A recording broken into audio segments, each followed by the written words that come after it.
ஆமென். ஆமென். நன்றி. ஆண்டவராகிய இயேசு கிறிஸ்துவின் ஈடு இணையில்லா நாமத்தினாலே நல்ல காலை பொழுதிலே தேவ சமூகத்துக்கு வந்திருக்கிறவங்க ஒவ்வொருவரையும் அன்போடு கூட வாழ்த்துகின்றோம், வரவேற்கின்றோம். ஆண்டவர் தாமே உங்கள் ஒவ்வொருவரையும் நிறைவாகவே ஆசீர்வதித்து பாதுகாத்து நடத்துவாராக. ஆமென்.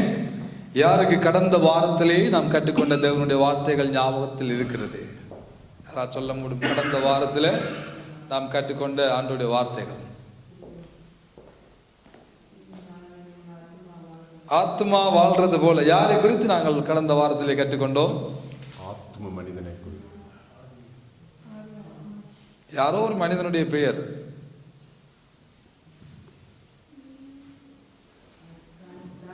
காயை குறித்து கற்றுக்கொண்டோம். ஆமென். 3 யோவானிலே 3 மனிதர்களை குறித்து பரிசுத்த வேதாகமம் நமக்கு அநேக காரியங்களை கற்றுக் கொடுக்கிறதாக நாம் கற்றுக்கொண்டோம். அதிலே முதல் மனிதனாகிய காயுவை குறித்து நாம் கடந்த வாரத்திலே கற்றுக்கொள்ள ஆண்டவர் நமக்கு உதவி செய்தார். இன்றைக்கு தியோத்திரேப்பு என்னும் ஒரு மனிதனுடைய வாழ்க்கையிலிருந்து, அவருடைய சுபாவங்களிலிருந்து, அவருடைய குணாதிசயங்களிலிருந்து ஆண்டவர் நம்மோடு சில காரியங்களை பேசுவாராக. ஒரு நல்ல மனிதனாக வேதம் இந்த மனிதன் நமக்கு காண்பித்து கொடுக்காதபடியினால் இந்த மனிதனுடைய வாழ்க்கையில் இருக்கிற சுபாவங்கள், குணங்கள் நம்முடைய வாழ்க்கையில வந்து விடாதபடி ஆண்டவர் நமக்கு ஒரு பெரிய கிருபையையும் பாதுகாப்பையும் நம் அனைவருக்கும் உண்டாக்குவாராக. ஆமென். ஆமென். இந்த தியோத்திரேப்பு என்று சொல்லுகின்ற இந்த மனிதனுடைய பெயருடைய அர்த்தம் என்னவென்றால், ஜூபிட்டரினால் போஷிக்கப்படுகிறவன். ஜூபிட்டர் என்றால் கிரேக்கர்களுடைய ஒரு தெய்வமாக அவர்கள் இந்த ஜூபிட்டரை வைத்திருந்தார்கள். அந்த ஜூபிட்டரால் போஷிக்கப்படுகிறவன் என்ற பெயருடைய அர்த்தத்தை உடைய ஒரு பெயரை இந்த மனிதன் கொண்டிருந்தான். அதுதான் என்ன? தியோத்திரேப்பு. இயேசு என்றால் என்ன? அவர் தமது ஜனங்களுடைய பாவங்களை நீக்கி அவர்களை ரட்சிக்கிறவர். யேசுவா என்றால் ரட்சகர், இயேசு என்றால் ரட்சகர். எலியா என்றால் யாஹ்வே தேவனுடைய கர்த்தரே தேவன் என்று இந்த உலகத்துக்கு அறிமுகப்படுத்தின ஒரு மனிதன். ஒரு காரண பெயர்கள்: யோவேல் தேவனே கர்த்தர், யோனா புறா, தெபோரா தேனி, காலேப் நாய், ஒத்னியேல் தேவனுடைய சிங்கம் என்றெல்லாம் ஒவ்வொரு பெயர்களும் எபிரேய பெயர்கள், யூத பெயர்களுக்கு பின்னாலே பல அர்த்தங்களை உடையதாக பெயர்கள் இருக்கின்றது. அந்த வகையில் இந்த தியோத்திரேப்பு என்ற மனிதனுடைய பெயருடைய அர்த்தம் என்ன? ஜூபிட்டர் என்று சொல்லப்படுகிறதான கிரேக்க தேவனால் போஷிக்கப்படுகிறவன். என்ன பெயர்? ஜூபிட்டரினால் போஷிக்கப்படுகிறவன் என்று அர்த்தமுடையது. பிரியமானவர்களே, இந்த மனிதன் 1வது நூற்றாண்டு காலப்பகுதியில சபையில இருந்த ஒரு மனிதனாக வேதம் நமக்கு இந்த மனிதனை காண்பித்து கொடுக்கிறது. அந்த வகையில் 3வது யோவான் நாம் 9வது வசனத்தை வாசிக்கிற பொழுது ஆண்டவர் இவனுடைய குணாதிசயங்களை ஒன்றன் பின் ஒன்றாக நமக்கு எழுதி வைத்துள்ளார். 3 யோவான் 9வது வசனத்தை நாங்கள் வாசிக்க கேட்போம். நான் சபைக்கு எழுதினேன், ஆனாலும் அவர்களில் முதன்மையாய் இருக்க விரும்புகிற தியோத்திரேப்பு எங்களை ஏற்றுக்கொள்ளவில்லை. அருமையானவர்களே, யார் இந்த கடிதத்தை எழுதினார் என்று நாம் கடந்த வாரத்திலே கற்றுக்கொண்டோம். யோவான் ஆண்டவரை அதிகமாக நேசித்த ஒரு மனிதன். ஆண்டவர் பத்மு என்னும் ஒரு தீவிலே வைத்து வெளிப்படுத்தின விசேஷத்தினை அங்கே இந்த மனிதன் மூலமாக எழுதின பின்பதாக இவர் கடைசியாக இந்த நிருபங்கள் எழுதினார் என்று வேதம் ஆராய்ச்சிகள் நமக்கு சான்று பகருகிறது. அந்த வகையில் இந்த மனிதனுடைய காரியத்தை பார்க்கிற பொழுது மூப்பனாகிய யோவான் சபைக்கு ஒரு காரியத்தை எழுதுகிற பொழுது ஆண்டவர் இந்த இடத்திலே அவனை அறிமுகப்படுத்துகிறார். நான் சபைக்கு எழுதினேன், ஆனாலும் அவர்களில் முதன்மையாய் இருக்க விரும்புகிற தியோத்திரேப்பு எங்களை ஏற்றுக்கொள்ளவில்லை. அருமையான தேவனுடைய பிள்ளைகளே, இங்கே ஆண்டவர் என்ன நமக்கு சொல்ல வருகிறார்? முதன்மையாய் இருக்க ஒரு விருப்பம். யாருக்கு தான் விருப்பம் இல்லை? முதன்மையா இருக்க யாருக்கு விருப்பம் இல்லை? எல்லாருடைய வாழ்க்கையிலும் முதலாவது பிள்ளையாக பாடசாலைகளில் வர விருப்பம், ஒரு நிகழ்வுகளில் முதலாவது இடத்தை பிடிக்க விருப்பம், ஏதாவது ஒன்றில் முதன்மை வகிக்க நமக்கு விருப்பம் தான். ஆனால் சபை என்று வருகிற பொழுது, தேவனுடைய காரியங்கள் என்று வருகிற பொழுது, சபையினுடைய தலைவர் யாரா இருக்க வேண்டும்? இயேசு கிறிஸ்து தான் முதன்மையானவர். கொலோசியர் 1:18 வாசிக்கிற பொழுது, அங்கே ஆண்டவராகிய இயேசு கிறிஸ்துவுடைய தன்மைகளை, ஆண்டவராகிய இயேசு கிறிஸ்து சபையில் எப்படி இருக்கிறார் என்ற காரியத்தினை பவுலடியார் கொலோசியருக்கு ஒரு நிருபத்தை எழுதுகிற பொழுது 1:18 வாசிக்கிற பொழுது அங்கே நமக்கு ஒரு காரியத்தை கற்றுக் கொடுக்கிறார். வாசியுங்கள். அவரே சபையாகிய சரீரத்துக்கு தலையானவர். யார் தலையானவர்? ஆண்டவராகிய இயேசு கிறிஸ்துவே சபை என்று சொல்லப்படுகிறதான சரீரத்துக்கு தலையாக இருக்கிறார். எல்லாவற்றிலும் முதல்வராய் இருக்கும்படி, முதல்வராய், நன்றாய் சொல்லுங்க எல்லாரும், எல்லாவற்றிலும் முதல்வராய் இருக்கும்படி வாசிங்க. அவரே ஆதியும் மரித்தோரிலிருந்து எழுந்த முதற் பெருமானவர். அருமையான தேவனுடைய பிள்ளைகளே, சபை என்பது ஆண்டவராகிய இயேசு கிறிஸ்து விலை கொடுத்து வாங்கியதான ஒரு காரியம். சபை என்பது அதனுடைய கிரேக்க சொல் எக்கலேசியா. எக்கலேசியா என்றால் என்ன? உலகத்திலிருந்து வெளியே கொண்டு வரப்பட்டு ஒன்றாக கூடுகிற ஒரு கூட்டம், வெளியே கொண்டு வரப்பட்டு ஒரு நோக்கத்தோடு உண்டாக்கப்படுகிற ஒரு கூட்டம். அப்படியானால் சாதாரணமாக நாம் வெளியே கொண்டு வரப்படவில்லை. ஆண்டவராகிய இயேசு கிறிஸ்து தன்னுடைய முழு இரத்தத்தையும் நமக்காக சிந்தி மனவாட்டியாகிய நம்மை விலை கொடுத்து வாங்கினபடினா அவருக்கு நானும் நீங்களும் உரிமை உடையவைகள், உரித்துடையவைகள். அவருக்கு நானும் நீங்களும் சொந்தமானவைகள். அவரே இந்த சபைக்கு தலைவராக இருக்கிறார். இதை தேவ ஜனம் சற்று நாம் ஆழமாக இதை புரிந்து கொள்ள வேண்டும். பிரியமானவர்களே, சபை போதகர் அரசு என்பவருடையது அல்ல. சபை எந்த மனிதனுடையதும் அல்ல. சபை எந்த மனிதனும் தனக்கென்று சொல்லி சொந்தம் பாராட்ட, தனக்கென்று சொல்லி ராஜ்யத்தை உருவாக்க முடியாது. ஏனென்றால் எந்த ஒரு போதகனும் எந்த ஒரு மனிதனும் யாருக்காக வேண்டி ரத்தம் சிந்தினார்களா? இல்லை. யாருக்காவது அடி வாங்கினார்களா? சிலுவைக்கு போனார்களா? முன்முடி சூடினார்களா? முகத்தில் காரி துப்பின பொழுது அதையெல்லாம் வாங்கினார்களா? அவமானம் எனும் சிலுவையில நிர்வாணமாய் தொங்கினார்களா? இல்லை. எவனும் உரிமை கொள்ள முடியாத சபை. சபையினுடைய தலைவராக எப்பொழுது இயேசு இருக்கிறாரோ அந்த சபை ஆசீர்வதிக்கப்படும். எப்பொழுது மனிதன் தேவனுக்கு மேலாக தன்னை உயர்த்துகிறானோ அப்பொழுது தேவன் அவனுக்கு எதிராக கடந்து வருகிறார். இங்க என்ன நடக்கிறது? நான் சபைக்கு எழுதினேன். அவனுக்கு எழுதவில்லை கடிதம், அவனுடைய குடும்பத்துக்கு எழுதவில்லை, அவனுடைய தனிப்பட்ட காரியங்களுக்காக இந்த நிறுவனம் எழுதப்படவில்லை. நான் சபைக்கு எழுதினேன்.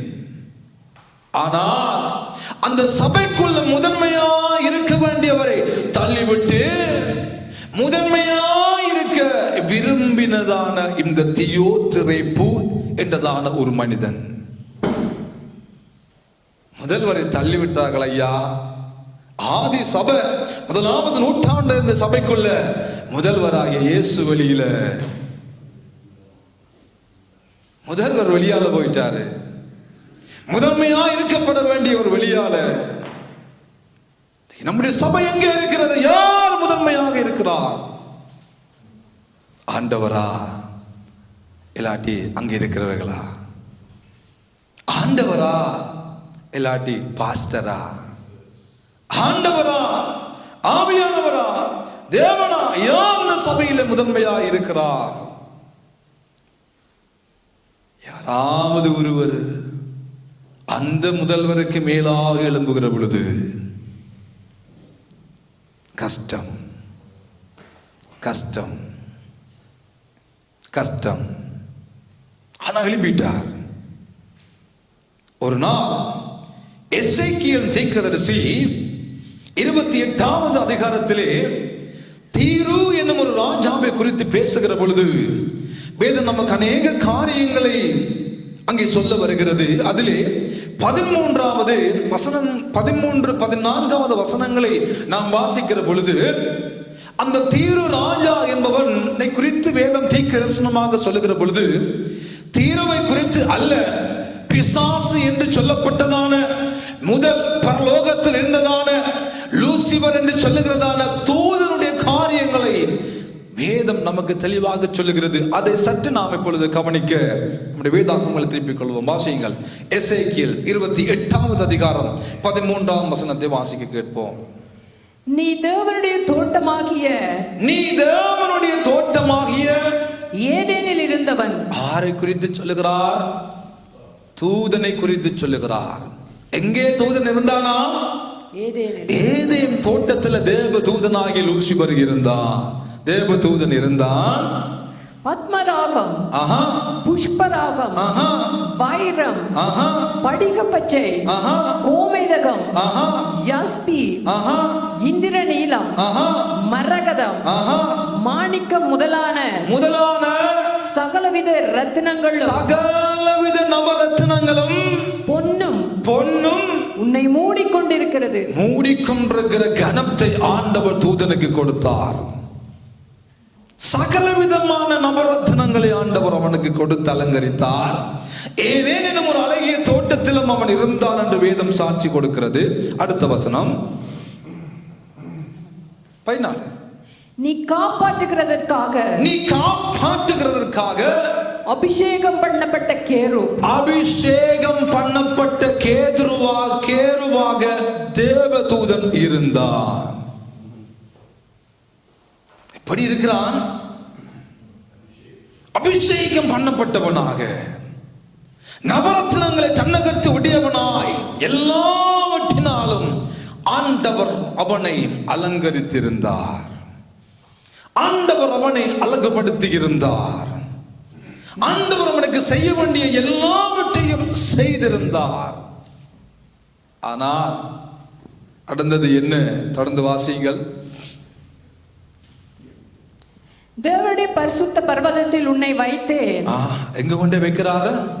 தேவ பரிசுத்த பர்வதத்திலும் உன்னை ஆண்டவர் கொண்டு அவனை கொண்டு வைத்தார். அக்கினிமயமான கற்களின் நடுவிலே உலாவினாய். நீ சிருஷ்டிக்கப்பட்ட நாள் துவங்கி உன்னில் அநியாயம் கண்டுபிடிக்கப்பட்டது மட்டும், அநியாயம் கண்டுபிடிக்கப்படுகிற அது மட்டும் உன் வழிகளில் குறையற்றிருந்தாய். உன் வழிகளில் ஒரு குறையும் இல்லையப்பா. அடுத்தது, உன் வியாபாரத்தின் மிகுதியினால் உன் கொடுமை அதிகரித்து நீ பாவம் செய்தாய். ஆகையால் நான் உன்னை தேவனுடைய பர்வதத்திலிருந்து ஆகாதவன் என்று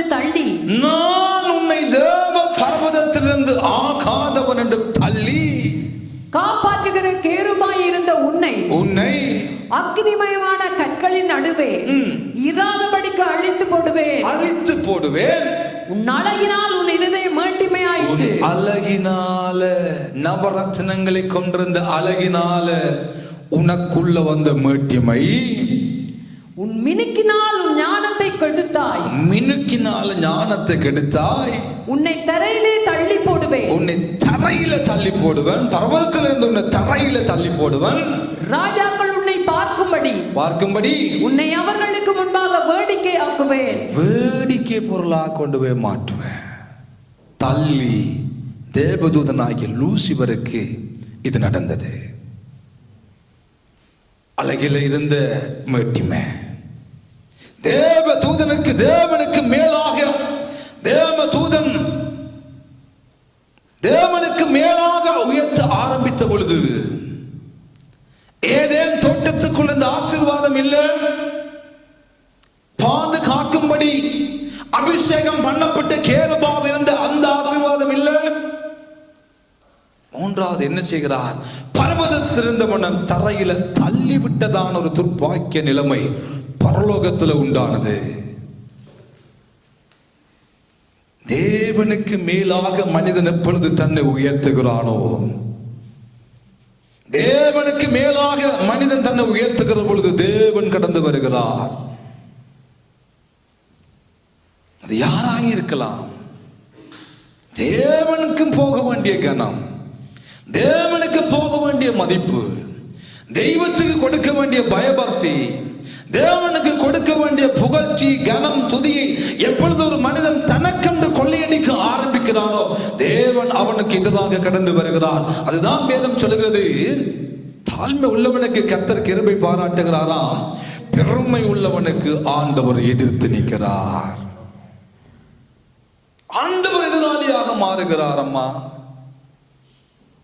முதல்வனாய் இருக்கிற ஆண்டவருக்கு மேலாக ஒரு மனிதன் தன்னை உயர்த்துகிற பொழுது, தன்னை கனப்படுத்துகிற பொழுது, தனக்கு தேவ கனத்தை, தேவ புகழ்ச்சியை, தேவனுக்கு செல்ல வேண்டிய காரியங்களை மனிதன் கொள்ளையடிக்கிற பொழுது, பெருமை பாராட்டுகிற பொழுது, எவனாயும் இருக்கட்டும், ஆண்டவர் எதிராளியாக கடந்து வருகிறார். பரலோகத்துல பிளவு அங்க வந்தது. முதல் பிளவு, முதல் மனமேட்டிமை, முதலாக தன்னை உயர்த்த ஆரம்பித்த தேவ தூதர்கள் இந்த பூமியில தள்ளப்பட்டு இன்றைக்கு காலால மிதிக்கப்படுகிற அளவுக்கு ஒரு வேடிக்கை பொருளாக தேவதூதர்களின் ஒரு கூட்டமான நிலைமை மாறிவிட்ட ஒரு துர்ப்பாக்கி நிலைமையில சரித்திரம் நமக்கு காண்பித்து கொடுக்கிறது. கடவுளுடைய வார்த்தை நமக்கு காண்பித்து கொடுக்கிறது. யார் இந்த பிசாசு, யார் இந்த சாத்தான், யார் இவர்கள்? ஒரு காலத்துல நன்றாய் இருந்தவர்கள், ஒரு காலத்துல ஏதனுக்குள் இருந்தவர்கள், ஒரு காலத்தில் நவரத்னங்களை தங்கத்தை உடையவர்களாய் வாழ்ந்தவர்கள், ஒரு காலத்தில் பரிசுத்தமான பர்வதத்தில் இருந்தவர்கள் தரையில தள்ளப்பட்ட ஒரு கேவலமான வேடிக்கை பொருளாக மாற்றப்பட்டதுக்கு முதல் காரணம், தேவனை விட தங்களை உயர்த்தும்படியாக எழுப்பின பொழுது தேவன் அவர்களை அப்படியே அடியோட தள்ளிவிட்டார். தியேத்திரோப்பி என்ன செய்கிறான்? சபையில முதன்மை. நான் சபைக்கு எழுதினேன், ஆனா முதல்வனா இருக்க விரும்பினதான தியோத்திரேப்பு ஏற்றுக்கொள்ளல என்று அவருக்கு தான் முதல்வர் வேணும். ஆண்டவர் இல்லை, இயேசு இல்லை, ரத்தம் சிந்தி சபையை மீட்டவர் அவர் இல்லை, நான் வரவணும் முதலாவது. அதையும் ஏற்றுக்கொண்டு அவனையும் ஏற்றுக்கொண்டு வாழ்ந்த கூட்டமும் இருந்தது முதலாம் நூற்றாண்டு சபையில. தியோத்திரேப்பு எங்கே இருந்தான்? சபைக்குள்ளதான் இருந்தான். வேற எங்கேயும் இருக்கல, சபைக்கு வெளியில இல்லை, சபைக்கு உள்ள. அவனுடைய காரியங்களை ஏற்றுக்கொண்டவர்களும் சபைக்கு உள்ளதா இருந்தார்கள், வெளியில இல்லை, உள்ளதா இருந்தார்கள். இன்றைக்கு இந்த தியோத்திரேப்பினுடைய ஆவி அநேக குடும்பங்களுக்குள்ளே புகுந்து இந்த ஆசைகளை காட்டி, நான் முன்னுக்கு வர வேண்டும், நான் அதை செய்ய வேண்டும், நான் இதை செய்ய வேண்டும், நான் அப்படி வாழ வேண்டும், நான் இப்படி வாழ வேண்டும். அழைப்பில்லாதவனும் அழைப்பிருக்கிறதை போல அழைக்கிறான். அழைப்புள்ளவன் தன்னுடைய அழைப்பை உறுதிப்படுத்த முடியாதபடி வேறு காரியங்களை செய்ய ஓடுகிறான். எல்லாவற்றையும் நாம் சாதித்து விட வேண்டும், எல்லாவற்றையும் நாம் செய்து விட வேண்டும் என்று சொல்லி தனக்கன்று ஜெயஸ்தம்பம் கட்டுகிறவர்களாய் இன்றைக்கு அநேகர் வாழ்ந்து கொண்டிருக்கிற துர்ப்பாக்கிய நிலைமைக்குள்ள ஆவிக்குரிய கிறிஸ்தவ உலகம் என்று போய்கொண்டே இருக்கிறது. எனக்கொண்டு ஒரு சபை, என் குடும்பத்துக்கு ஒரு சபை, என் இனத்துக்கு ஒரு சபை நான் கட்ட வேண்டும். மாம்சத்துல கட்டுவதற்கு கடைகளா, பிசினஸா? மாம்சத்துல தேவனுடைய ராஜ்யத்தை கட்ட முடியாது, மாம்சத்துல ஒன்றுமே செய்ய முடியாது. மாம்சத்தை வைத்து குடும்பத்துக்கு ஏதாவது செய்யலாம், மாம்சத்தை வச்சு சபையை கட்டவே முடியாது. அநேகர் எழும்பி நான் எனக்கு என் பிள்ளை, அடுத்தது என் பிள்ளை, என் பேர பிள்ளை, என் கூட்ட பிள்ளை இல்லையா, நான் அல்ல, நாங்கள். அது அவருடையது, அது அவருடையது. அவர் எப்பொழுது முதல்வராய் இருக்கிறாரோ, அவர் முதல்வராய் இருந்தா மட்டும்தான் அந்த சபை ஆசீர்வாதமாக இருக்கும். எப்பொழுது அந்த முதல்வருக்கு மேலாக எழும்புகிறோமோ, நீங்களே பார்த்து கொள்ளுங்க பாண்டுட்டு முதல்வர் கதவை திறந்து போயிடுவார். அவர் டீசெண்டான ஒரு கடவுள். இதோ வாசப்படியில் கதவை தட்டுகிறேன், ஒரு வகையின் சத்தத்தை கேட்டு கதவை திறந்தா மட்டும்தான் நான் உள்ளுக்கு போவேன். அவர் அப்படி அழகான ஒரு கடவுள். கண்ட மாட்டுக்கு கதவை திறந்துட்டு உள்ளுக்கு பூந்து வர மாட்டார் என்ற சபை என்று இல்லை. டீசெண்டான கடவுள். முதல்வர் பதவியை நீங்க எடுக்கிறீங்களா, எல்லாமே பார்த்துக்கொள்ளுங்கப்பா, நான் போறேன்னு போயிடுவாரு. அழகான ஒரு கடவுள். இங்கே தியோத்திரேப்புடைய முதலாவது ஒரு கெட்ட குணம் என்ன? முதன்மை. நான் முன்னுக்கு, நான் மேல, நான் தான். இரண்டாவது வேதம் சொல்லுகிறது எங்களை ஏற்றுக்கொள்ளவே இல்லை. யாரை ஏற்றுக்கொள்ள இல்லையா? அப்போஸ்தலர்களை ஏற்றுக்கொள்ளாத ஒரு நிலைமை. அப்போஸ்தலர்களை ஏற்றுக்கொள்ள விருப்பம் இல்லை. அவங்க சத்தியத்தை பேசுகிறார்கள், அவங்க தேவனுடைய வார்த்தைகளை பேசுகிறார்கள், தேவனுடைய காரியங்களை பேசுகிறார்கள், அவங்க தேவனை பற்றி பேசுவார்கள். அவர்களுக்கும் இவருக்கும் சரி வராது, ஆவியில ஒத்து போகாது. ஆவியில ஒத்து போகாதபடியினால கட் பண்ணி வெளியால போட்டுருவார். அப்போஸ்தலர் 2:42 சொல்லுகிறது, ஆதி திருச்சபை அப்போஸ்தலருடைய உபதேசத்துல கட்டப்பட்டது. அப்போ அப்போஸ்தலர்கள் இல்லாவிட்டால், அப்போஸ்தலர்களை ஏற்றுக்கொள்ளாவிட்டால் உபதேசம் இருக்குமோ? இல்ல இல்ல. அப்ப என்ன இவனுடைய காரியங்கள்? தேவ வார்த்தையை பேசுவதற்கு பதிலாக, சத்தியத்தை பேசுவதற்கு பதிலாக தன்னுடைய காரியங்களையும், தன்னுடைய கொள்கைகளையும், தன்னுடைய பிரச்சாரங்களையும், தன்னுடைய கோட்பாடுகளையும், தன்னுடைய எண்ணங்களையும் பேசுவதற்காக தேவனால் ஏற்படுத்தப்பட்ட மனிதர்களை ஒதுக்கி வைத்தான், ஒதுக்கி விட்டான். ஏற்றுக்கொள்ளவில்லை. யோவான் சொல்லுகிறார், வெளிப்படுத்தின விசேஷத்தை எழுதின யோவான், இயேசுவின் சீடர்களுக்குள்ள முதிர்ந்த வயது உள்ளவனாய் இருந்து மரித்த ஒரு தேவ மனிதன், சாதாரணமானவர்கள் அல்ல. அவர்கள் இயேசுவால் நேரடியாக அழைக்கப்பட்ட தேவனுடைய பிள்ளைகள், நேரடியாக அழைக்கப்பட்டவர்கள், அப்போஸ்தலர்கள் என்று ஆண்டவர் அவர்களுக்கு பெயர் சூட்டினார்.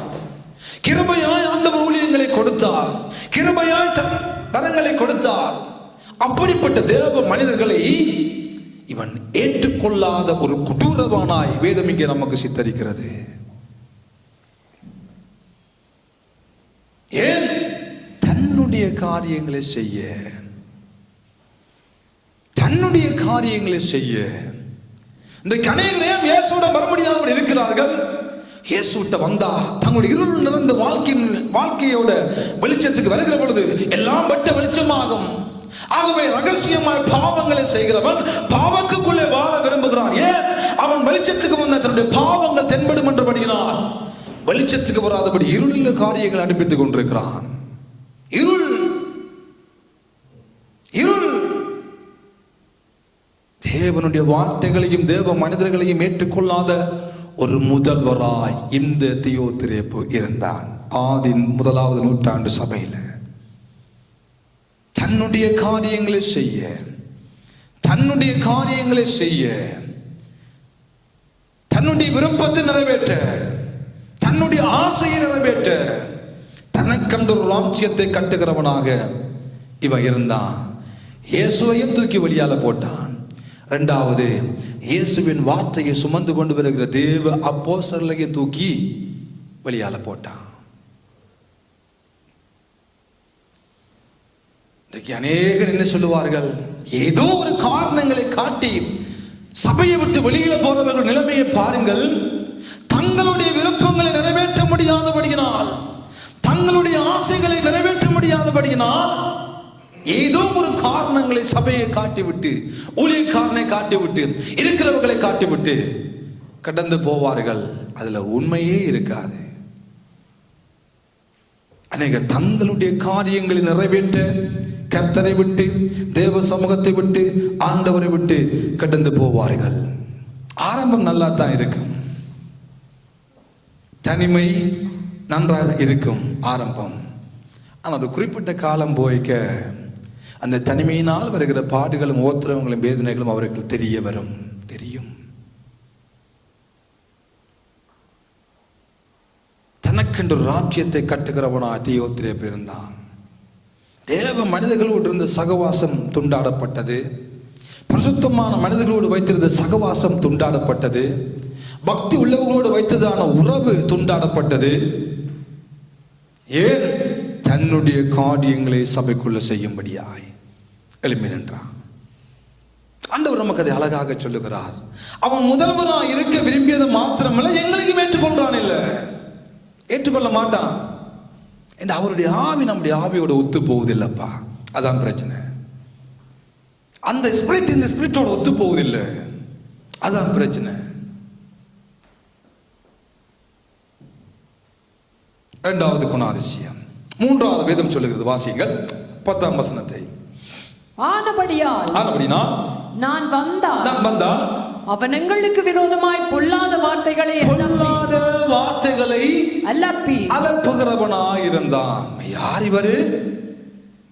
சபைக்குள்ள இருக்கிறாரு. எங்க இருக்கிறாரு? சபைக்குள்ளதான். ஆனா வாயில இந்த வார்த்தை எல்லாம் எப்படிப்பட்ட வார்த்தைகள்? பொல்லாத, அலப்புகிற வார்த்தைகள். தேவன் இல்லாத மனிதனுடைய வாழ்க்கையில, தேவன் இருக்க வேண்டிய இடத்துல இருந்து கொண்டு தேவனை தள்ளிட்டான், வார்த்தைகளை தள்ளிட்டான். அப்படிப்பட்ட மனிதர்களை ஏற்றுக்கொள்ளாதவன் இந்த வாயில இந்த புறப்பட்டு நல்ல வார்த்தை வருமா? வாயை திறந்தாலே பொல்லாத வார்த்தைகள், வாயை திறந்தாலே மற்றவர்களை குற்றப்படுத்துகிற வார்த்தைகள், தங்களை குறித்ததான, ஊழியர்களை குறித்ததான, அப்போஸ்தலர்களை குறித்ததான கேவலமான வார்த்தைகளை பேசும்படியாக, அவர்களை குற்றப்படுத்திக் கொண்டே இருக்கும்படியாக, அவர்களை குறித்த தவறான ஒரு எண்ணத்தை மக்களிடையே விதைக்கிறவனாக இந்த தியோத்திரேப்பு இருந்தான் என்று வேதம் சாட்சி கொடுக்கிறது. அலப்பிக்கொண்டே திரிந்தான், அலப்புகிறவனாக இருந்தான். பொல்லாத வார்த்தைகளை சொல்லுகிறவன் என்று வேதம் சொல்லவில்லை, பொல்லாத வார்த்தைகளை அலம்பிக்கொண்டே தெரிஞ்சு. அவன் பேசுறது அவனுக்கு தெரியுதில்லை, என்ன பேசுறே தெரியுதில்லை, எதை சொல்ல பாராண்டு அவனுக்கே அலம்பிக்கொண்டே இருக்கிறது. அது ஒன்றுக்கு பின்னுக்கு ஒன்று முரணான கதை. தெரிஞ்சது மாதிரி தெரியாது, தெரியாத தெரிஞ்சது மாதிரி அலம்பிக்கொண்டே இருக்கிறது. அதுல ஒப்பும் இல்லை, ஒன்றும் இல்லை. இந்த ஆவி எங்கே இருந்து வருகிறது ஒரு மனிதனுக்குள்ளே?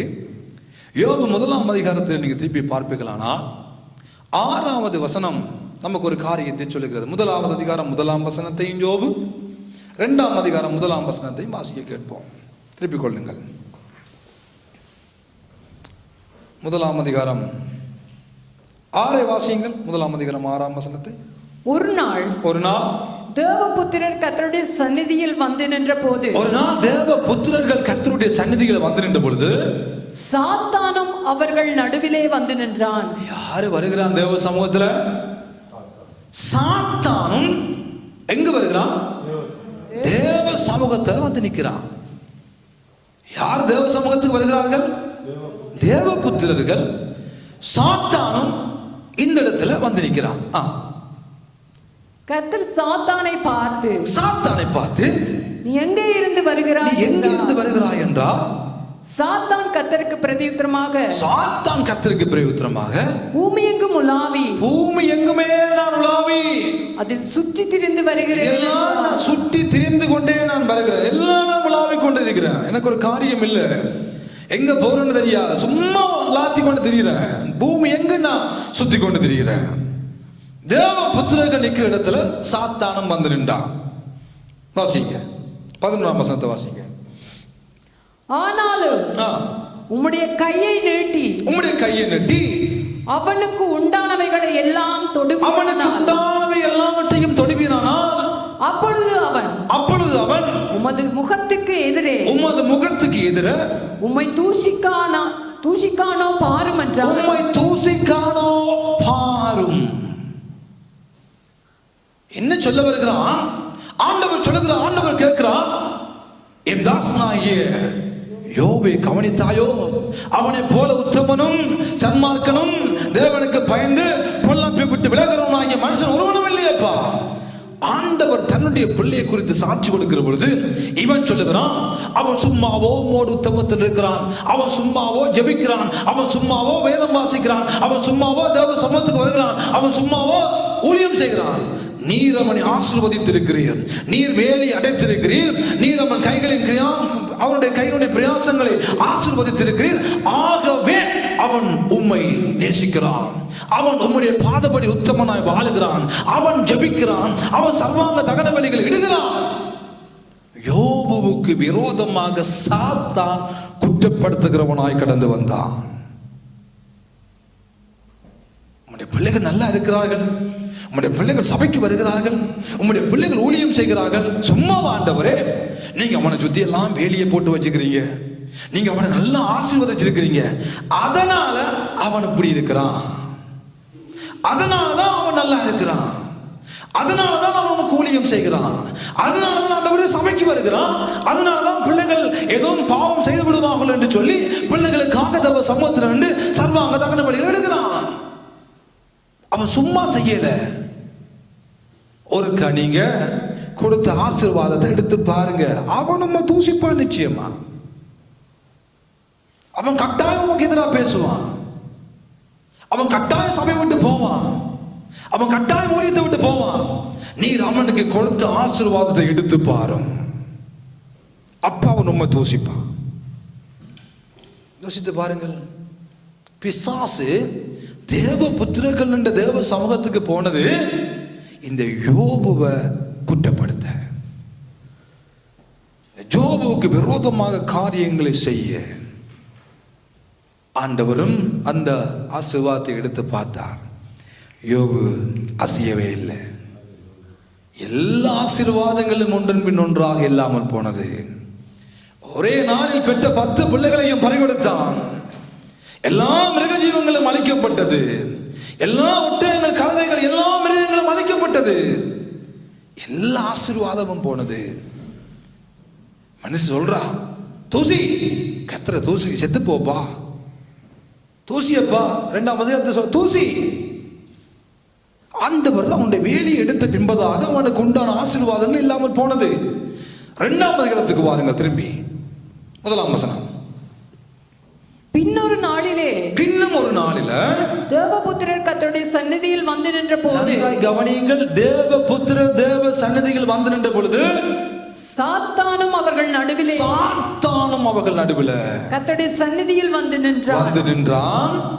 கர்த்தர் சாத்தானை பார்த்து எங்கே இருந்து வருகிறாய் என்றார். சாத்தான் கர்த்தருக்கு பிரதியுத்தரமாக, பூமி எங்கும் உலாவி எல்லாரும் உலாவி அதில் சுற்றி திரிந்து வருகிறேன்.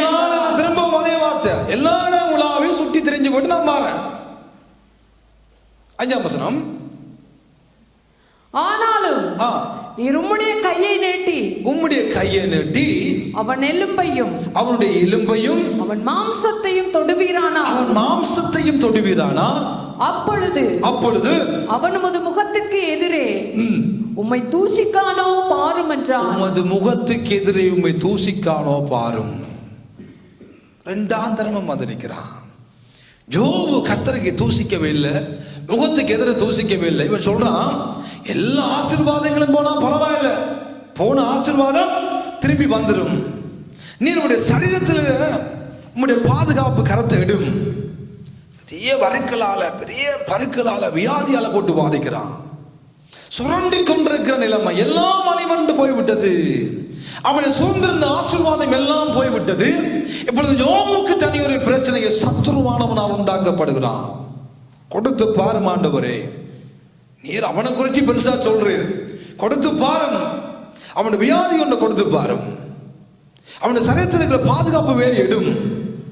அவன் கொடிய வறுக்களால வாதிக்கும்படியாக கடந்து சென்று கொடிய வியாதி அந்த மனிதனுக்கு போட்டு பார்த்து கூட அந்த யோபுவை அசைக்க முடியவில்லை.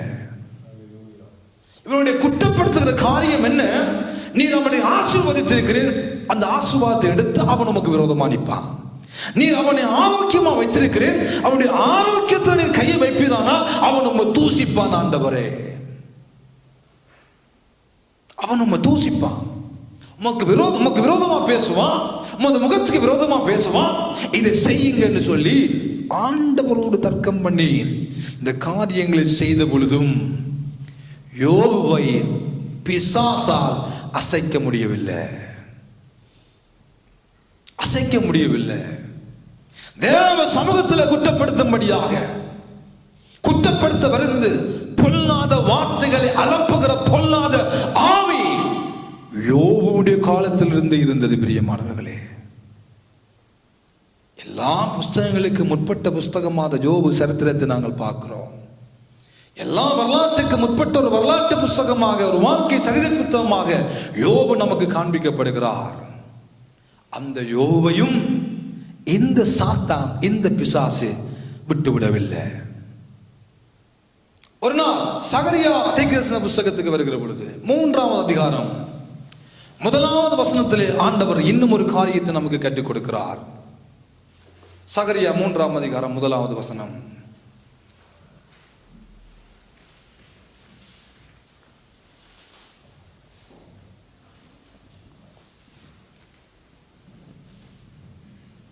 அவர் பிரதான ஆசாரியனாகிய யோசுவாவை எனக்கு காண்பித்தார். அவன் கர்த்தருடைய தூதனுக்கு முன்பாக நின்றான். யோசுவா கர்த்தருடைய தூதனுக்கு முன்பாக நின்றான்.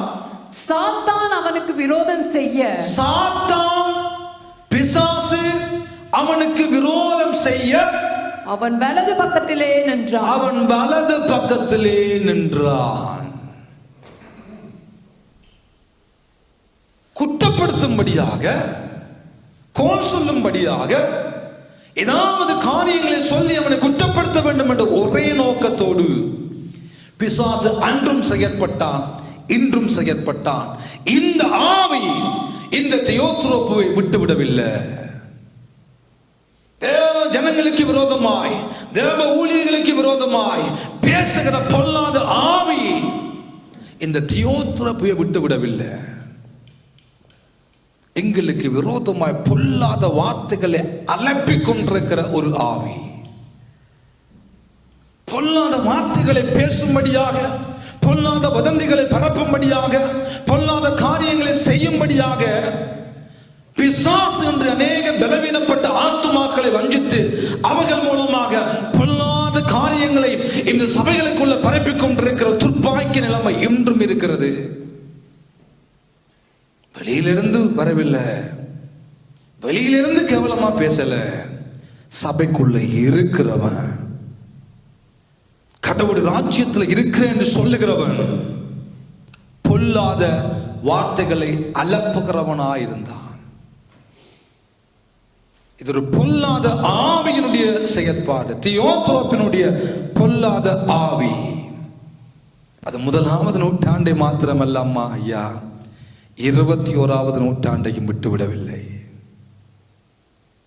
பக்தியாய் கட்டப்பட்ட திருச்சபைகள், அப்போஸ்தலர் உபதேசத்தில் கட்டப்பட்ட திருச்சபைகளுக்கு உள்ளும் இந்த தியோத்திரோப்பியன் ஆவி இருந்தது.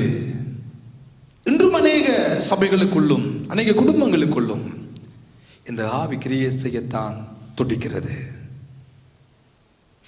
நேரம் இருக்குது, அவருக்கு நேரம் இருக்கு, ஐயாக்கு சொல்லிக்கொண்டே திரிகிறார். சில நேரம் நமக்கு நேரம் இல்லை, கேட்க நேரம் இல்லை. சொல்லட்டும் சொல்லட்டும் சொல்லட்டும். அவனை புரிந்து கொள்ள வேண்டும். நாம் எவர்களை, வேதம் சொல்லுகிறது மத்தேயு 7ஆம் அதிகாரத்தில், நீங்கள் மற்றவர்களை, 7ஆம் அதிகாரம் 1ஆம் வசனமாக, நீங்கள் குற்றவாளிகள் தீர்க்கப்படாதபடிக்கு மற்றவர்களை குற்றவாளிகள் என்று தீர்க்காதிருங்க. நீங்க என்னப்பா சும்மா, நீங்கள் குற்றவாளிகள் என்று தீர்க்கப்பட வேண்டும்.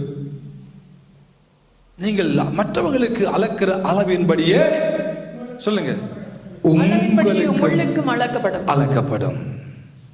அவ்வளவுதான்.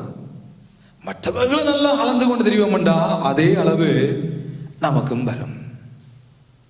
மற்றவர்களை குற்றப்படுத்திக் கொண்டு, ஊழியர்களை குற்றப்படுத்திக் கொண்டு இருக்கிற பொல்லாத ஆவி, அலம்பிக் கொண்டிருக்கிற பொல்லாத ஆவி, சத்தியத்தை பேச வேண்டியவன், சபையை கட்ட வேண்டியவன், முதல்வராய் இயேசுவை சபையில வைத்துவிட்டு ஊழியக்காரனாய், அடிமையாய், வேலைக்காரனாய் செயல்படும்படி அழைக்கப்பட்ட தியோத்திரேப்பு பேச வேண்டியதை பேசாமல் பொல்லாத வார்த்தைகளை அலம்பிக் கொண்டே திரிகிறவனாக இருந்தான். பொல்லாத வார்த்தைகளை பேசிக்கொண்டே தெரிந்தான். மதிய வேளையில் ஆண்டவர் நமக்கு சொல்கிற காரியம், நாம் எங்கே இருக்கிறோம்? எங்களுடைய வாயில் இந்த புறப்படுகிற வார்த்தைகள் எப்படி இருக்கிறது? நாம் மற்றவர்களுக்கு அளக்கிற அதே அளவின்படியே உங்களுக்கும் அளக்கப்படும். நம்ம அளக்க நல்லா இருக்கும், மற்றவர்களை சொல்ல சொல்ல நல்லா இருக்கும், திரும்பும் நமக்கு எதிராக திரும்பும். நீங்கள் எதை விதைக்கிறீர்களோ அதை அறுப்பீர்கள். நன்மை விதைக்கிறவன் நன்மையை அறுப்பான், தீமையை விதைக்கிறவன் தீமையை அறுப்பான். அரிசியை விதைத்து போட்டு நாம் சோளத்தை எதிர்பார்க்க முடியாது, சோளத்தை விதைத்து போட்டு அரிசியை எதிர்பார்க்க முடியாது. நாம் எதை விதைக்கிறோமோ அதை நாம் அறுத்துத்தான் ஆக வேண்டும். ஆனால் இந்த பொல்லாத வார்த்தைகளை அளப்புகிற தியோத்திரனுடைய ஆவி நமக்குள்ள வராதபடி நாம் நம்மை காத்துக்கொள்ள தேவன் நமக்கு கிருபை பாராட்டுவாராக. அன்று தொடங்கி யோபுவின் காலத்தில் தொடங்கி தீர்க்கதரிசிகள் காலத்தில் மாத்திரமல்ல, இப்பொழுதும் இந்த ஆவி கிரியை செய்து கொண்டுதான் இருக்கிறது. எவனை விழுங்கலாமோ என்று கெர்ச்சிக்கிற சிங்கம் போல வகை தேடி சுட்டி திரிகிறான். அன்னைக்கு யோபு தேவ சமூகத்தில் நின்ற பொழுது இவன் என்னவோ சொன்னா, நான் இந்த உடமெல்லாம் உலாவி சுத்தி திரிஞ்சு போட்டு வாரேன். அதான் பேதுரு எழுதுகிறார், எவனை விழுங்கலாமோ என்று. அன்னைக்கு யோபு விழுங்க பார்த்தா முடியல. எவனை விழுங்கலாமோ என்று கெர்ச்சிக்கிற சிங்கம் போல வகை வகையா தேடி சுட்டி திரிகிறான். விசுவாசிகளை விட்டு விடவில்லை, ஊழியர்களை விட்டு விடவில்லை, வகை வகையா வாலிபர்களை விட்டு விடவில்லை, சிறு பிள்ளைகளை விட்டு விடவில்லை, வகையா தேடி தேடி தேடி தேடி தேடி சுற்றி திரிகிறான். இது இன்றைக்கு வந்த பழக்கம் இல்லை, அண்டையிலிருந்து இருக்கிற ஒரு பழக்கம்.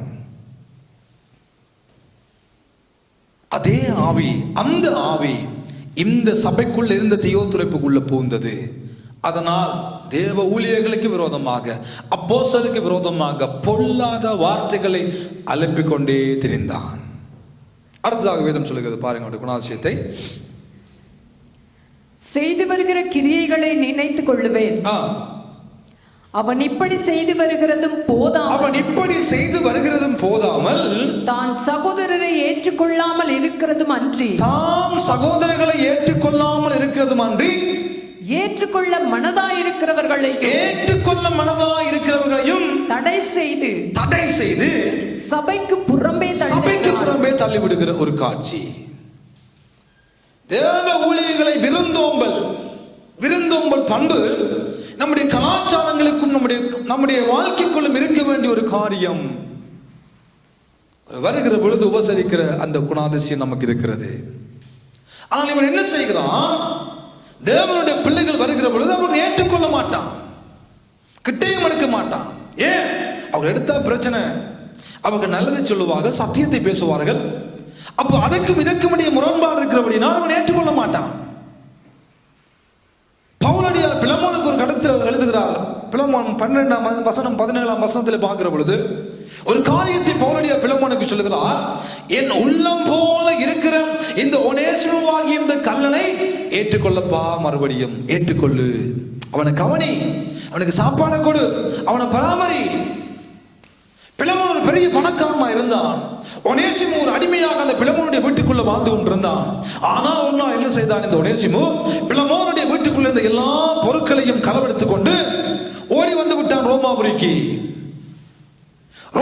வந்த பொழுது பவுல் பேசுகிறான், நீ யாரப்பா அங்கே இருந்து வார, என்ன நடந்தது? இவன் சொல்லுகிறான், கொலோசிய பட்டணத்தில் வாழ்ந்தான பெரிய பணக்காரனாகிய அந்த பிலமோனுடைய வீட்டில் நான் இருந்து கொஞ்சம் சாமான்களை அடிச்சுட்டு வந்துட்டேன், களவெடுத்து வந்துட்டேன். பவுல் சொல்கிறார், அந்த பிலமோன் என் மூலம் தான் ரட்சிக்கப்பட்டானப்பா, நான் தான் அவருடைய ஆவிக்குரிய தகப்பன், நீ என் மூலம் ரட்சிக்கப்பட்டுட்ட. இப்படி ரட்சிக்கப்பட்டுட்ட, நீ ஒரு கள்ளன், நீ ஒரு அடிமையாக இருந்த நீ, ஆனா இப்படி ரட்சிக்கப்பட்டுட்ட. ரட்சிக்கப்பட்ட உன்னை அந்த பிலமோனுக்கு மறுபடியுமாக அனுப்புகிற பொழுது பவுல் சொல்லுகிறார், என் உள்ளம் போல இருக்கிற இந்த கல்லனப்பா. இவன் கல்லன் தான், ஒரு வீட்டை களவெடுத்தவன் தான், ஆனா இப்ப அவன் என் உள்ளம் போல, நான் பெற்ற மகனாகிய ஒனேசிமுவை ஏற்றுக்கொள்ளு. ஆனா சபை என்ன செய்கிறது? இன்றைக்கு மனம் திரும்பி விடுவார்கள், தவறு செய்தவர்கள் மனம் திரும்பி விடுவார்கள், பிழை செய்தவர்கள் மனம் திரும்பி விடுவார்கள், பாவம் செய்தவர்கள் பாவத்திலிருந்து வெளியே வந்து விடுவார்கள். ஆனால் பல தடவைகள் சபை என்ன செய்கிறது? தேவனுடைய பிள்ளைகள் என்ன செய்கிறது? செய்கிறார்கள். அதே பாவம், இவன் இப்படி செய்தவன், இது இப்படி செய்தது, இந்த ஆத்மா இப்படி, இது களவெடுத்தது, இது பொய் சொன்னது, இது பாவம் செய்தது, இது பரிசுத்தம் இல்லாத வாழ்க்கை வாழ்ந்ததுன்னு சொல்லி நடந்த காரியங்களையே பேசிக் கொண்டிருக்கிறவர்கள் தேவனுடைய பிள்ளைகளை இல்லை. ஏற்றுக்கொள்ள பழகிக் கொள்ள வேண்டும். நம்முடைய பிள்ளைகள் நமக்கு எதிராக எத்தனை வார்த்தைகளை பேசுகிறார்கள், அடிப்பார்கள், ஒரு சிறு வயதில் பேசுவார்கள், திட்டுவார்கள், நமக்கு எதிராக பேசுவார்கள். நாம் அடித்து கலைக்கிறோமா விட்ட விட்டு? இல்ல. ஏன்?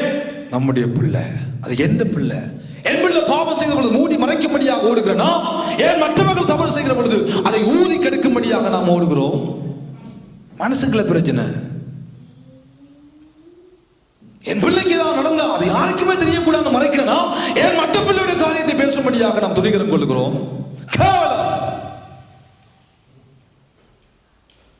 அவன் கள்ளன் தான். ஒனேசிமு 100% கள்ளன். ஒரு அடிமை ஒரு பணக்காரனை விட்டு ஓடுவான், ஆனால் அந்த அடிமை கொலை செய்யப்பட வேண்டும், ரோம சட்டம். ஒனேசிமு சாகப்பட வேண்டியவன், அடிக்கப்பட வேண்டியவன், கொலை செய்யப்பட வேண்டியவன். ஆனால் அவன் மனம் திரும்பின பொழுது பவுலுடைய பார்வை எப்படி தெரியுமா? நான் பெற்ற என் மகனாகிய ஒனேசிமு. இந்த உணர்வு ஒவ்வொரு தாய்மாருக்கும் இருக்க வேண்டும். இந்த உணர்வு ஒவ்வொரு தகப்பன்மாருக்கு இருக்க வேண்டும். இந்த உணர்வு ஒவ்வொரு பிள்ளைகளுக்கும் இருக்க வேண்டும். பலவீனரை ஆதாயப்படுத்திக் கொள்ளும்படியாக நானும் பலவீனரை போல ஆனேன் பவுல் சொல்லுகிறார். நம்முடைய நோக்கம் அதுவாக இருக்கட்டும் பிரியமானவர்களே. நம்முடைய சிந்தனை அதுவாக இருக்கட்டும். ஏற்றுக்கொள்ளுகிற உணர்வு, மற்றவர்களை ஏற்றுக்கொள்ளுகிற உணர்வு நமக்கு முக்கியம். இவனுக்குள்ள அந்த விருந்தோம்பல் பண்பு இல்லை, இவனுக்குள்ள அதுவே இல்லை, ஒன்றுமே இல்லை. நீர் என்னோடு, பவுல் எழுதுகிறான், நீர் என்னோடு ஐக்கியமானது உண்டானால் என்ன ஏற்றுக்கொள்றது போலப்பா இந்த ஒனேசிமை ஏற்றுக்கொள்ளப்பா. இப்ப அவன் நல்லவன், இப்ப உமக்கும் எனக்கும் அவன் பிரயோஜனம் உள்ளவன். பவுல் ஒரு நிருபத்தை எழுதி அந்த நிருபத்தை இந்த ஒனேசிமுடன் கொடுக்கிறார். கொண்டு அங்கே கொடுப்பா, கொண்டு அந்த பிலமோன்ட்ட கொடு, இந்த கடிதத்தை கொண்டு போ. அதை வாங்கிட்டு போனவரையும் இந்த ஒனேசிமு தான். ஒரு காலத்துல பிலமோன்ட்ட இருந்த எல்லா பொருட்களையும் சூறையாடி கொண்டு கல்லனாக வந்தவன் இப்பொழுது திரும்பி போகிற பொழுது பவுலுடைய ஒரு ஆவிக்குரிய மகனாக கடந்து போகிறான். அவர்களுக்குள்ள ஒரு பிளவு இருக்கக்கூடாது. ஒப்புரவாக்குதலின் ஊழியம், இதுதான் ஒப்புரவாக்குதலின் ஊழியம். கல்லனாக பார்க்க நிறுத்து பிலமோன். இப்ப அவன் எனக்கும் உனக்கும் பிரயோஜனம் உள்ளவன். ஒரு காலத்துல கல்ல, ஒரு காலத்துல பாவி, ஒரு காலத்துல பரிசுத்தம் இல்லாத வாழ்க்கை வாழ்ந்த ஒரு பிள்ளைதான். நீ போ, இனி பாவம் செய்யாத. இதுதான் நம்முடைய ஆண்டவருடைய உள்ளம். விபச்சாரத்துல கையும் மையுமாய் பிடிக்கப்பட்டவளை இழுத்து கொண்டு வந்து கல் அறியும்படியாக கற்களோடு வந்தவர்கள், கல்லறிந்து கொலை செய்யும்படியாக வந்தவர்கள். ஒரு கூட்டம் சூழ்ந்து நிற்கிறது. அவர் என்ன செய்ய போகிறார்? மோசேயை நியாய பிரமாணத்தின்படி தீர்ப்பு அளிக்க போகிறாரா என்று பார்த்து கொண்டிருக்கிற பொழுது ஆண்டவர் சொன்னார், உங்கள யாராவது வந்திருக்கிறீங்கல்ல, நீங்க யாராவது இந்த விபச்சார பெண்ணோடு போய் விபச்சாரம் செய்யாட்டி முதலாவது நீ கல்லறி. எல்லாரும் பாவம் செய்தான் இருந்தார்கள். ஒருத்தன் கூட கல்லறிய துணிவில்லாமல் தாங்கள் பாவிகள் என்று அறிந்து அந்த பெண்ணை கொலை செய்யாமல் போனார்கள். அந்த பெண் இயேசுவை பார்க்கிறார். எங்க பாவனை கொலை செய்ய தேடினவர்கள் காணலையே, எல்லாம் போயிட்டார்கள். நீயும் போ, ஆனா இனி பாவம் செய்யாத. இந்த உணர்வு நமக்கு வர வேண்டும் பிரியமான. பாவம் செய்கிற பிள்ளைகளை, விழுந்தவனை தூக்கத்தான் நம்ம ஏற்படுத்தி வைத்தார ஒழிய விழுந்தவனை மிதிக்க நம்ம ஏற்படுத்தவில்லை. நம்மெல்லாம் பெரிய பரிசுத்தவான்கள் இல்லை, நாமெல்லாம் பரலோகத்தின் டைரக்டா வந்தவர்கள் அல்ல. நம்முடைய வாழ்க்கையிலும் பலவீனங்கள் இருக்கத்தான் செய்கிறது. ஆனால் நம்முடைய பலவீனத்துல அவருடைய பலன் நமக்கு பூரணமாய் விளங்குறபடினால தப்பி புலர்ச்சி எழும்பி நின்று ஆண்டவரை பார்க்கிறான். இப்ப நமக்குள்ள உண்ணம் இருக்க வேண்டும். என்னை பார்த்த தெய்வம், என்னை பாதுகாத்த தெய்வம், நான் விழுந்தபோது அப்படியே கைவிடாதபடி என்னை தூக்கி நிறுத்தின தெய்வம், இவர்களையும் தூக்க முடியும், இவர்களுக்காக வேண்டியும் சிலுவையில் ரத்தம் சிந்தினார், இவர்களுக்காக வேண்டியும் ஆண்டவர் மரித்தார். அவர்களை காப்பாற்ற வேண்டும் என்ற உணர்வுகள் நமக்குள்ள வர வேண்டும். நாம் ஏற்றுக்கொள்ளுகிற இருதயமுடைய தேவனுடைய பிள்ளைகளாய் வாழ பழகிக் கொள்ள வேண்டும். இந்த தியோத்திரோப்பு ஏற்றுக்கொள்ளவே இல்லை, உபசரிக்கிற பண்புகளிடம் இல்லவே இல்லை. என்ன செய்கிறது இந்த ஆவி? இவனும் செய்ய மாட்டான், செய்கிறவனையும் விட மாட்டான். யாராவது ஏற்றுக்கொண்டு தேவ வார்த்தையில் அவர்களை கட்டி தேவனுக்குள்ள நடத்த யாராவது துரிதப்பட்டான், இவன் அவர்களுக்கு எதிராக எழும்பி அதையும் நிறுத்துவான். இன்னும் கொஞ்சம் கூடி என்ன செய்கிறான்? ஏற்றுக்கொள்ள மனதுடையவர்களையும் ஏற்றுக்கொள்ளாமல் பண்ணி அவர்களை சபையிலிருந்தே கலைச்சு விடுவான். போ வழியால சபைக்கு வழியால. பொல்லாத ஆவி. சபை இவனுடையது அல்ல, இவன் சபைக்கு அவன் ரத்தம் சிந்தவை இல்ல. நான் எல்லாரையும் கலைச்சிருவான். எல்லாம் போ வழியால, எல்லாம் வழியால போ. யாராவது ஒரு ஆத்மா சபைக்குள் எழும்பி சபைக்கு விரோதமா, விசுவாசிகளுக்கு விரோதமா இடர்கள் உண்டாக்கினால் சத்தியத்தின்படி தீர்ப்பளிக்க வேண்டியது உண்மை. ஆனா இது சத்தியத்தின்படி நடக்கிற சபையா? இல்ல. இவன் தன்னுடைய சுயலாபங்களுக்காக தன்னுடைய விருப்பங்களையும் தன்னுடைய ஆசைகளையும் நிறைவேற்றிக் கொள்ளும் முகமாக விசுவாசியே சபையை விட்டு கலைச்சு விட்டான். விசுவாசிகளை வெளியே கலைத்துட்டான்.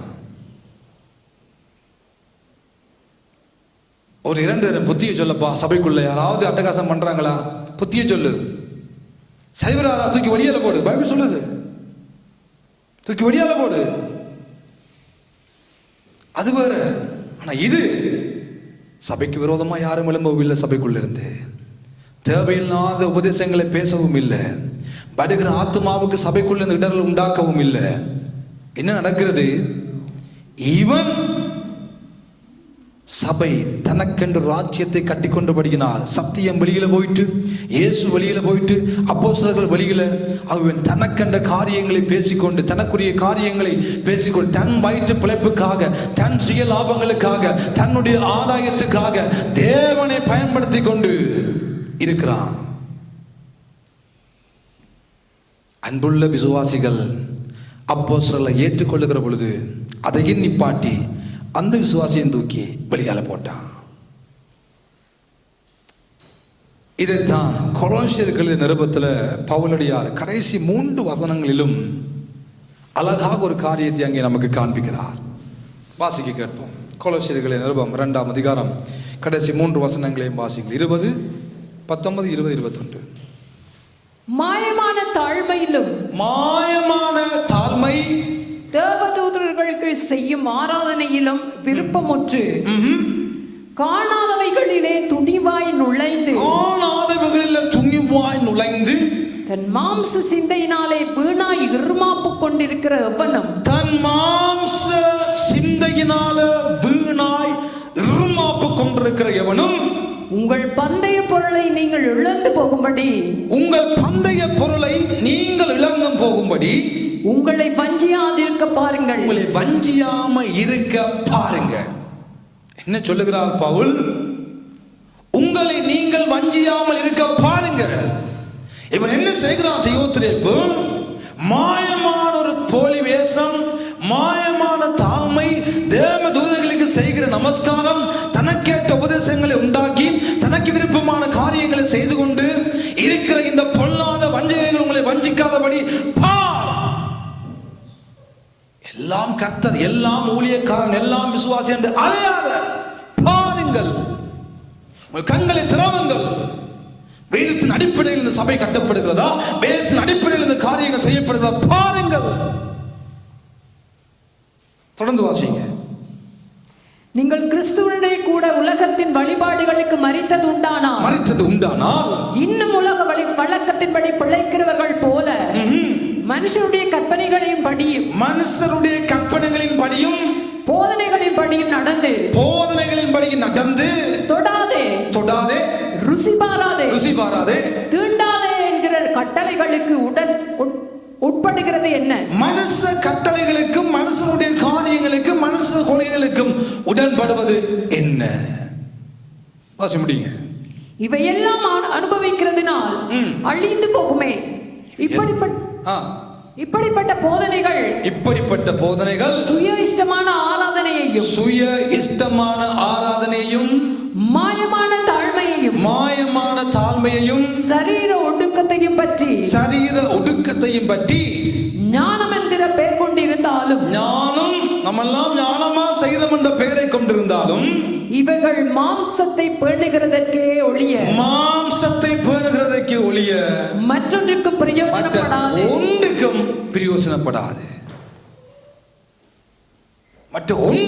பிரயோசனப்படாது. மாம்சத்தை போனலாம், கொசியா பேசி சிரிக்க வச்சு 4 பாட்டை பாடி செய்கிற தவறுகளை கொஞ்சம் ஒத்து போய் செய்கிற பாவங்களுக்கு உடன்பட்டு நமக்கு வருகிற ஆதாயம் இல்லாம போயிடும், வயிற்று பிழைப்புக்கு இல்லாம போயிடும், வருகிற காணிக்கை இல்லாம போயிடும், வருகிற தசவாம் இல்லாம போயிடும். எல்லாத்தையும் செய், எல்லாம் பலிபிடத்துக்கு வா, எல்லாம் பிரசங்கம் பண்ணு, எல்லாம் worship பண்ணு, எல்லாம் அதை செய், எல்லாம் இதை செய் என்று சொல்லி செய்கிறது மாம்சத்துக்கு பிரயோஜனமா இருக்கும், நல்லா இருக்கும், உடம்புக்கு நல்லா இருக்கும், குழு குழுன்னு இருக்கும், சந்தோஷமா இருக்கும், சிரிக்கலாம், கையை தட்டலாம், இங்க நல்லா இருக்கும்.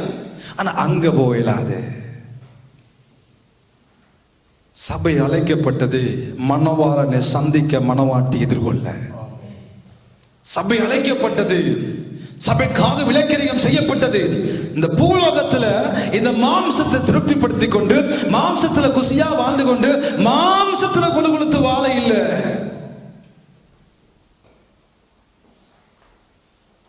அழகா பவுலுடையா சொல்லுகிறார் கொலோசைக்கு, ஞானம் என்கிற பெயர்ல நாங்க ஞானமா செய்யறோம் என்ற பெயர்ல பொய்யான போலியான தாழ்மை, போலியான வேஷங்கள், போலியான ஆராதனைகள், போலியான குதூகலங்கள் இங்க நல்லா இருக்குமப்பா, ஆனா அங்க சரி வராது. இவன் இதைத்தான் செய்து கொண்டிருந்தான். தேவ உபதேசம் வழியால போயிட்டு, தேவன் வழியால போயிட்டு, அப்போஸ்தலருடைய உபதேசமும் அப்போஸ்தலரும் வழியால போயிட்டு, விருந்தோம்பல் பண்பே இல்லை, அதை விரும்பி செய்யறவங்களையும் தடை பண்ணி சபையை விட்டே எல்லாரையும் கழித்து கொண்டிருக்கிற பொல்லாத நிலைமை. பொல்லாதவனாய் இந்த தியோத்திரேப்பு 1ஆம் நூற்றாண்டு திருச்சபையில இருந்தான்.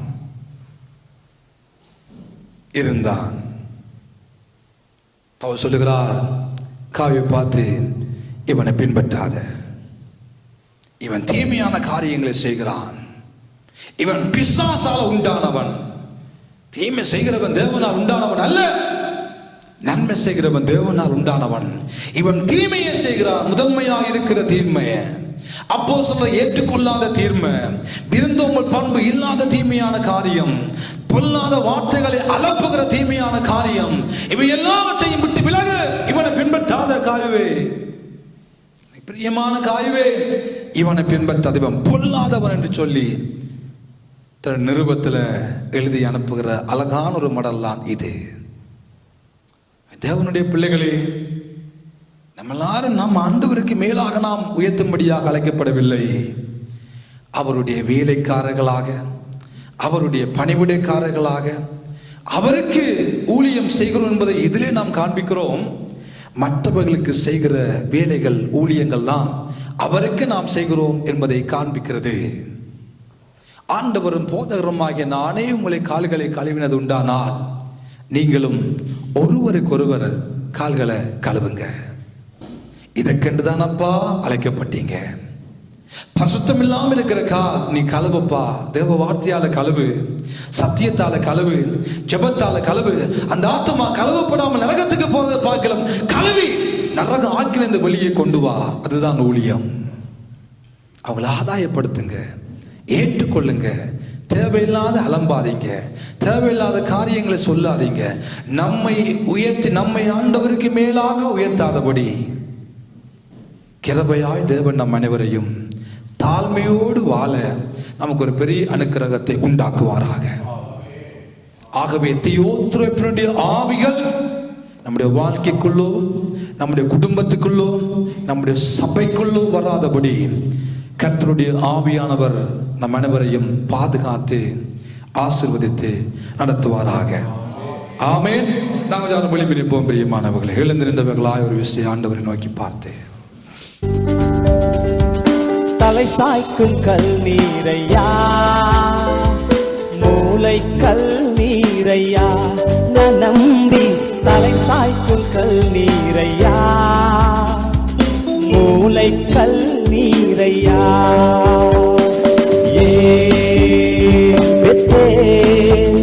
இது வானத்தின் வாசல், என் ஏசையா, ஆசீர்வாதத்தின் வாசல்.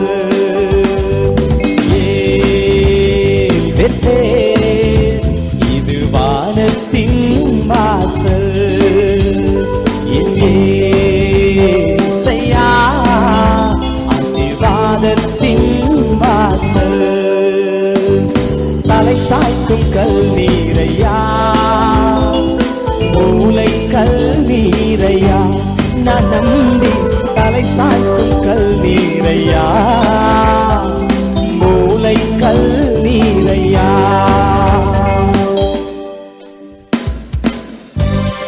ஆண்டவர் யாக்கோபை பார்த்து சொல்கிறார், நீ மேற்கேயும் கிழக்கேயும் வடக்கேயும் தெற்கேயும் பறந்து வா என்று சொல்லி, பூமியின் தூளை போல உன் சந்ததி பெருகும் என்று சொல்லி வாக்குத்தத்தம் பண்ணின கர்த்தர்.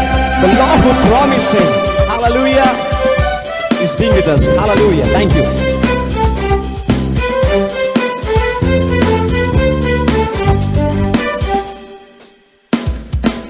மேற்கு கிழக்கு வடக்கு தெற்கு பறந்து வா என்றீரே,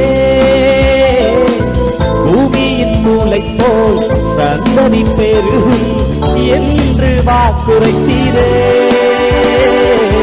மேற்கு கிழக்கு வடக்கு தெற்கு பறந்து வா என்றீரே, பூமியின் மூளை போல் சந்ததி பெருகும் என்று வாக்குரைத்தீரே. சொன்னதை செய்யும் அளவும் என்னை கைவிடவே மாட்டீ, நீ சொன்னதை செய்யும் அளவும் என்னை கைவிடவே மாட்டீ. என்று சொல்லுவீங்களா? ஏல் பெத்தேல், ஏல் பெத்தேல், இது வானத்தின் வாசல், என் ஏசையா, ஆசீர்வாதத்தின் வாசல்.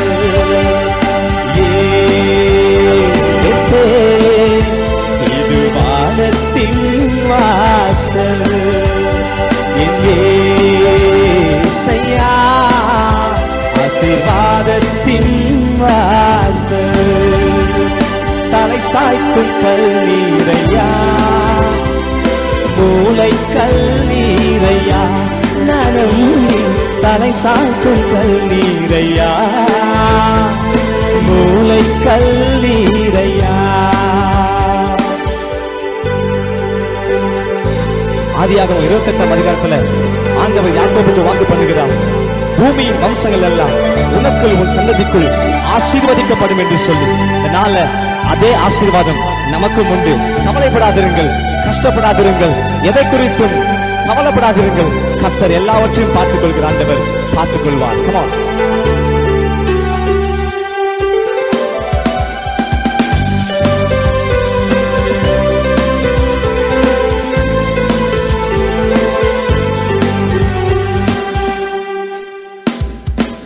பூமியின் வம்சங்கள் உனக்குள் உன் சந்ததிக்குள் ஆசீர்வாதிக்கப்படும் என்று ஆசீர்வாத வாய்க்காலாக என்னை மாற்றினீரே. பூமியின் வம்சங்கள் உனக்குள் உன் சந்ததிக்குள் ஆசீர்வாதிக்கப்படும் என்று ஆசீர்வாத வாய்க்காலாக என்னை மாற்றினீரே. சொன்னதை செய்யும் அளவும் என்னை கைவிடவே மாட்டீ, நீர் சொன்னதை செய்யும் அளவும் என்னை கைவிடவே மாட்டீ. ஏல் பெத்தேல் சொல்லுவோமா? ஏல் பெத்தேல், இது வானத்தின் வாசல் என் இயேசையா ஆசீர்வாதத்தின் வாசல்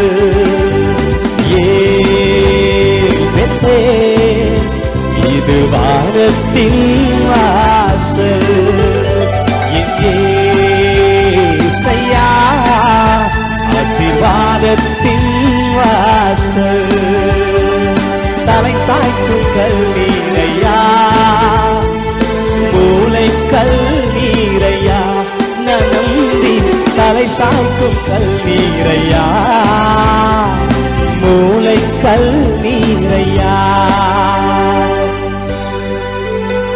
தன் தகப்பன் வீட்டுக்கு திரும்பும் வரையில ஆண்டவர் யாக்கோபை கைவிடவில்லை, அவனை கனப்படுத்தினார் என்று வேதம் சொல்கிறது. இன்னைக்கு நாமும் எந்த சூழ்நிலை இருந்தாலும் சரி, எந்த நிலைமையில் இருந்தாலும் சரி, நாம் ஆண்டவர் சமூகத்தில் திரும்பி வருகிற வரையும் அவருடைய கை நம்மை விடுவதில்லை. சந்தோஷமாய் பாடுவோமா?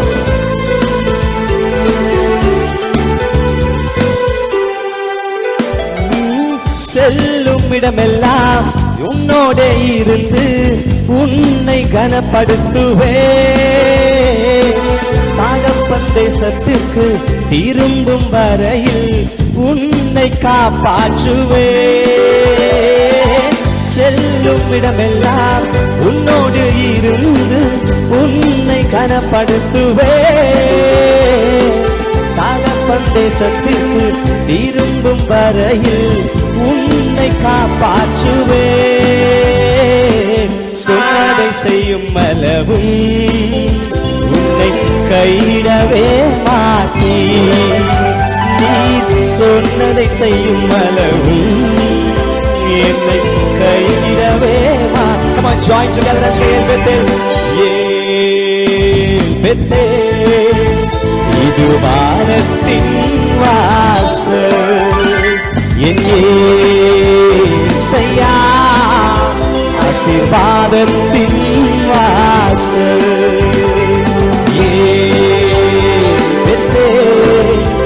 இது வானத்தின் வாசல் என் இயேசையா ஆசீர்வாதத்தின் வாசல் மூளை கல்லீரையா நரம்பி தலை சாய்க்கும் கல்லீரையா மூளை கல்லீரையா. சரி சொல்லுவோமா?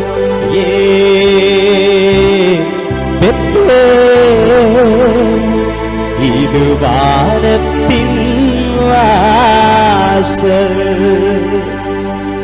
என் இயேசையா